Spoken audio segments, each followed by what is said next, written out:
Hello folks, it's been a while since I posted any video. Welcome back and thanks for watching. My piglets are already pretty big, as you can see. Most of them are already eating on their own.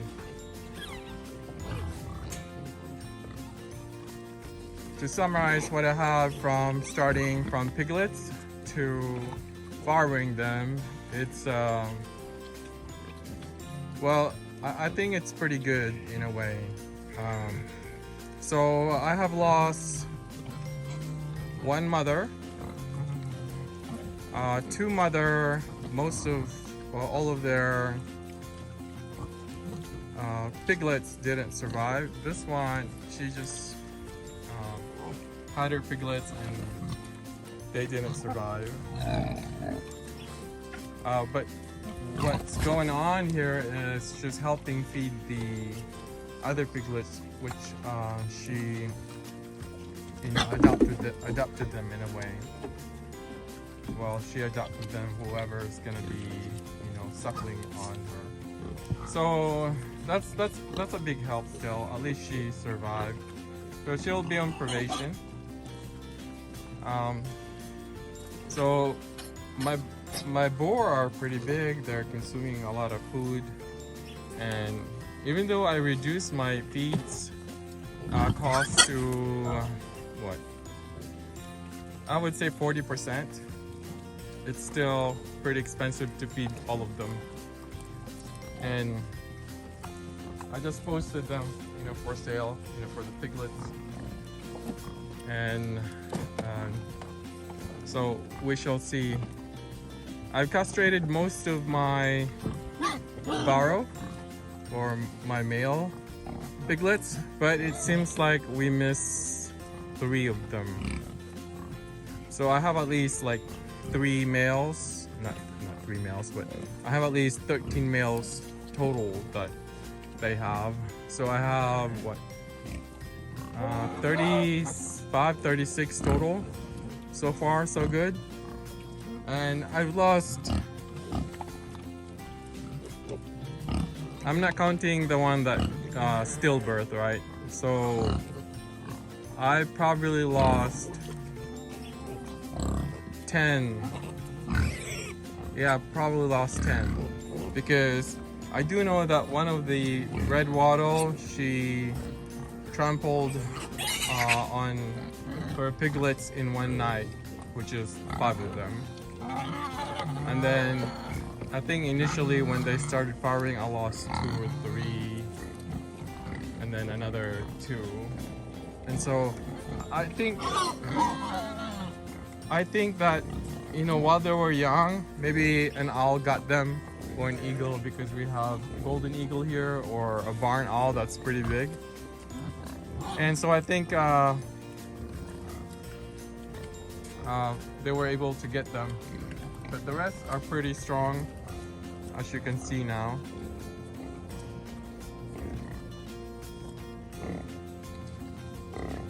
See that?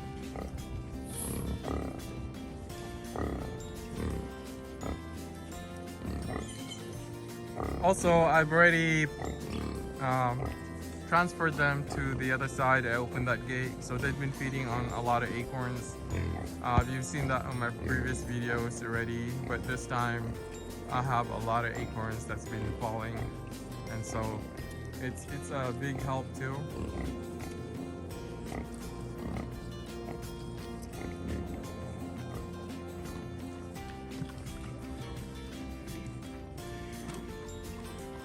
My boars are pretty big, as you can see, especially both of these 2. And so they eat a lot of food. I've been feeding them, distillery and mixed with the high-end feeds, just to balance them. And the rest, they eat grass, they eat acorn, they eat leaves, whatever they can find there. But most of my mothers have lost weight already. And so I'm still trying to wait for the rain to have more water on my pond because some of my ponds are dry.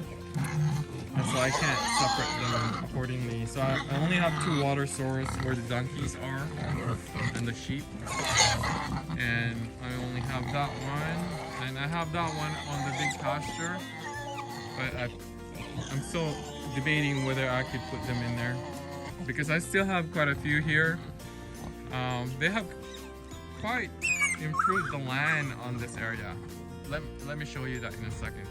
But before I leave this place, I separated this 4 rambunctious piglets, the first piglets I have. Unfortunately, they'll be going to the slaughter pen in June. So they're here. They were able to go into that hole there, so the donkeys and the sheep can't go in here, so they're the only one who can go in here, so I can feed them separately. The problem is they don't respect the fence. They would just go through it like they know how to do it. They're like Flash going through the electric fence. And so I don't want them to be spoiling the others and teaching them how to do it, because it seems like they were gonna do that, and it's a good thing I was able to stop them. And so they're here on a separate pen, so they're ready for barbecue. So we shall see.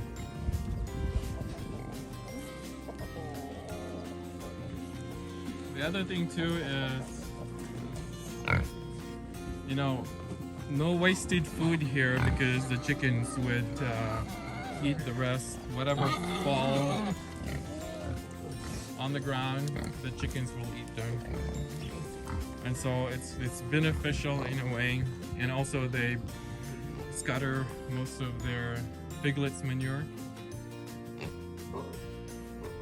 But in terms of, you know, piglets, they just poop anywhere. Maybe they poop only when they're in an enclosed area, but as you can see, their manure are spread all over the place evenly. They don't have any specific sections where they, you know, they poop.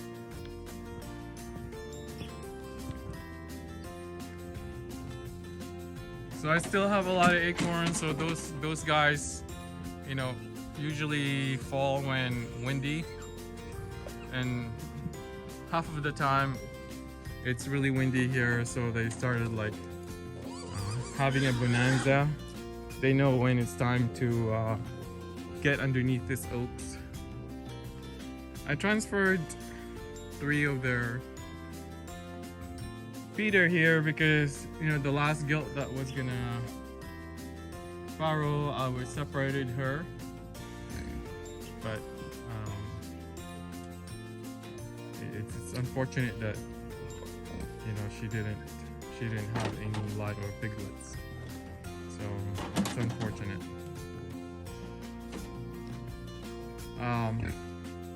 But most of the I should have taken a video earlier, but most of the grass growing here are mixtures of native grass and clover. And I never had so much clover that's growing here. It seems like this is one of the blessings on this land, which has clovers in the seed banks. And so if you look at it closely, the grass is growing pretty nicely before I even came here, but as you can see, they torn some of it already.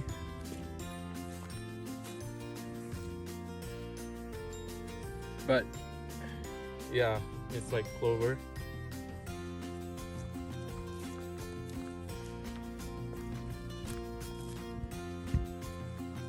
One of the things I've noticed when I planted some of the sorghums here not a lot of them survive. So one thing I've noticed is that even when they were cut or eaten all the way down, and you didn't think that they're gonna survive, once it rained, they started growing, and that's the first thing they ate.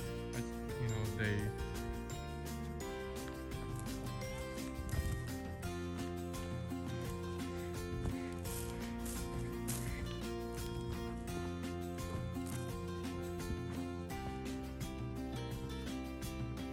yeah, well, they already finished them off.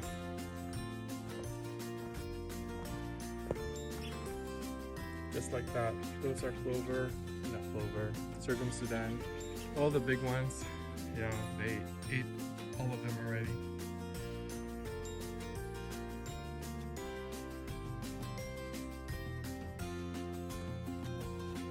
But folks, I can tell you that I've seen an improvement after the pigs were here. If I didn't let them be here, I can guarantee you that I have more grass over here in this area than I previously had, because of the soil content, which is clay and very compacted. But some of these pigs are unlocking the potential of this land, which is great, but sustaining them, it's quite a bit expensive. You need to have, you know, another source of food, because it really takes some money every week feeding them. I have quite a bit of acorn, but it doesn't seem it's enough. As you can see, they're not gaining weight as I wanted to. It seems like she just got red or something, or she was in heat. But that's what they're doing. They've been going through this place and looking for acorn, and so one of the things I've been doing is trying to select the correct acorn, and not correct acorn, but the correct oak that I could cut, because some of them don't have any fruit or any acorn. So I've been trying to see which one is better to clear up some of this land to be more viable for pastures in the future. But clearly you can see they're doing something and making a lot of differences. So once I clean this place, it would be as nice as like safari in a way. But it's taking some time since I'm a 1-month army.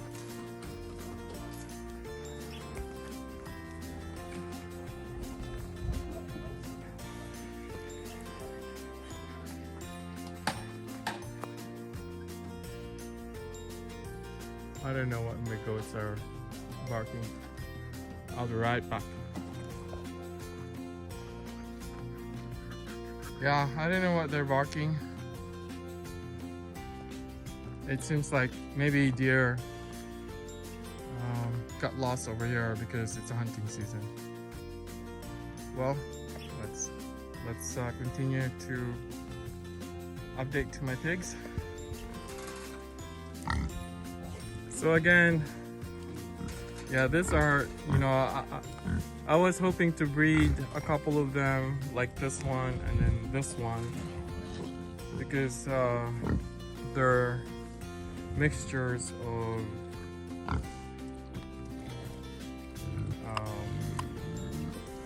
Berkshire, and so with their behavior, even though they've been staying in this pasture without any electric fence, they haven't really dug through it yet. They've been pretty good, except when I think it started with my boar, when it started like trying to lift some of my fences. and so they were able to pick that behavior and started like going through small hole, which they've been able to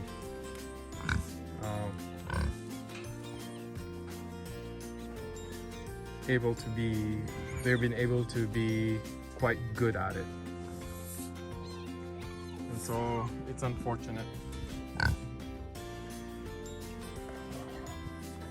Also, one of the things that's been helping me when I enter the gate is the electric fence, which I have at this level, you know, for the piglets and for the mom.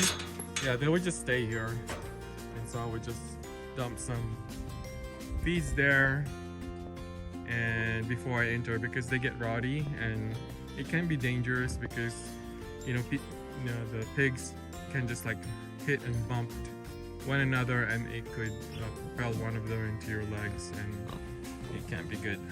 And so I've been very careful to feed them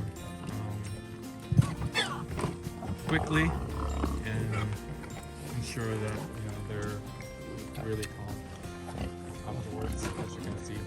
But look, this is my first red wattle piglets. I can tell because of the way how I cut their ears. So that's another mixtures of the Tamworth. That's their mom, which she lost weight already.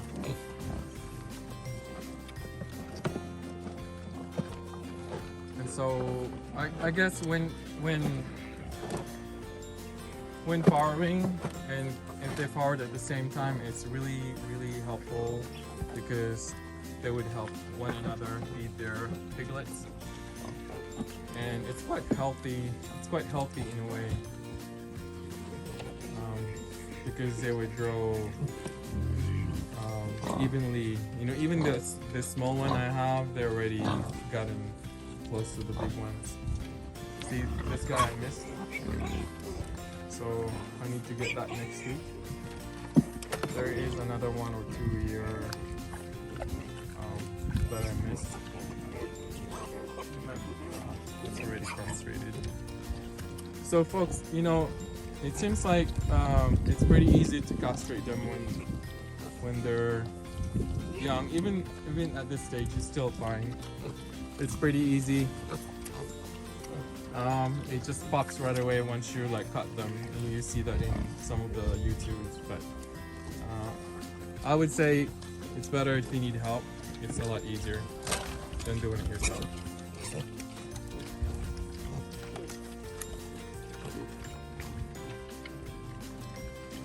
So folks, this is the update,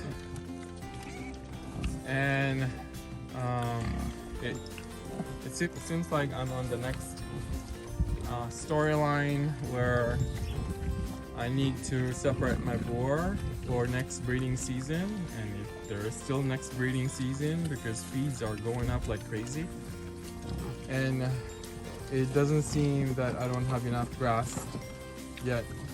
If I put them in the pasture, they will decimate it. And one of the things I've learned also this year is that they would eat grass green only, but not dry. And when it's dry, they will just roll it like carpets.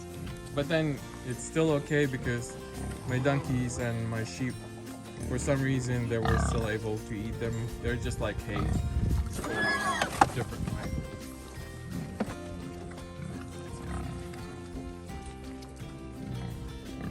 See that? So one of the things I would keep are the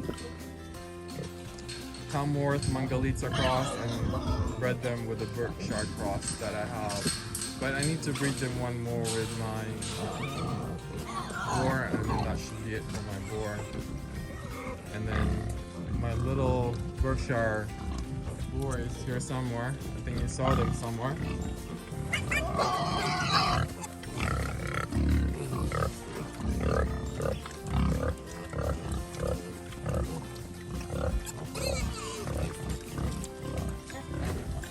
Yeah, the piglets are really nice to watch. I can stay here all day.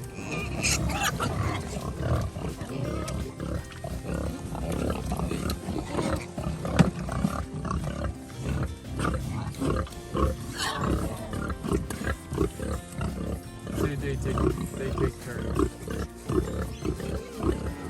So I'm just waiting for water to fill up some of my ponds, which is still dry, and I could separate them, separate the boars, separate the piglets. I would let my piglets here to train them 100% with the electric fence. Because I still have electric fence, but they're still too high, and then some of them will still go through the electric fence. So I want to make sure, and then also I want to train them how to get into the trailer, so when I need to pull them, they'll be in the trailer with no problem. Because if you don't train your pig going into the trailer, especially when you need to pull them, then you'll be in trouble because you'll be chasing them, and you know what that happened, and many times you can't get them back. So far so good for me. Here's my Yorkshire boar, and so you know they kind of picked on him a little bit, but he's growing pretty nicely. So next year breeding cycle would be pretty good. And it seems like, you know, if you have enough time and manage the pigs, they can have babies twice a year, especially with the right feeds. So I don't know. In terms of the last mom I have, which she's over there, I don't know if when I switch their feeds, ration them, I don't know if the babies don't get affected. So, but I have another one that didn't. Her babies didn't survive, so I don't know. But that's, you know, I've been thinking. It's like, wow, you know, she looks pretty good, but suddenly her piglets didn't make it.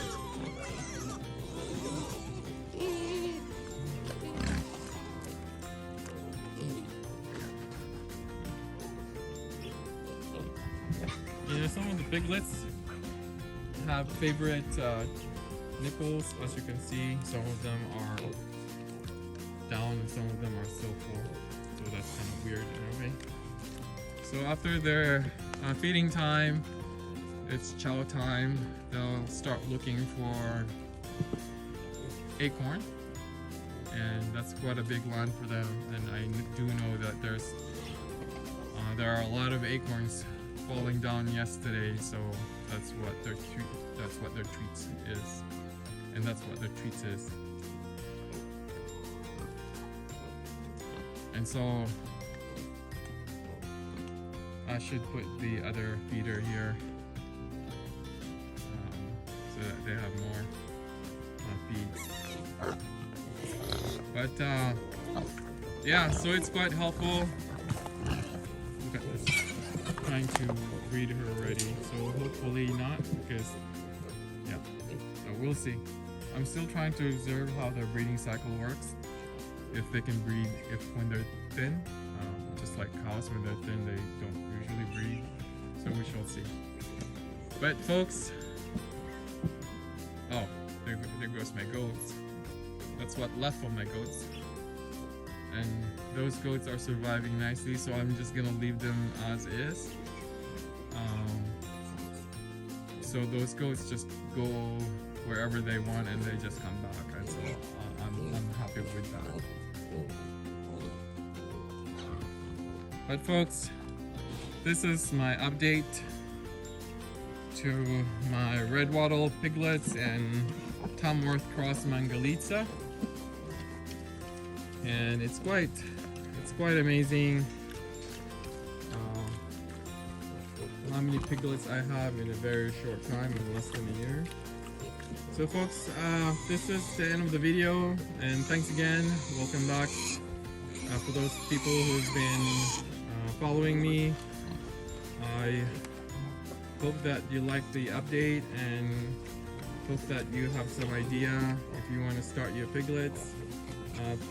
First, you gotta start your fence. That's number one, and you gotta figure out first, how to feed your pigs, because it can be very expensive as they start growing quickly. And cross your finger, because as you can see, some of my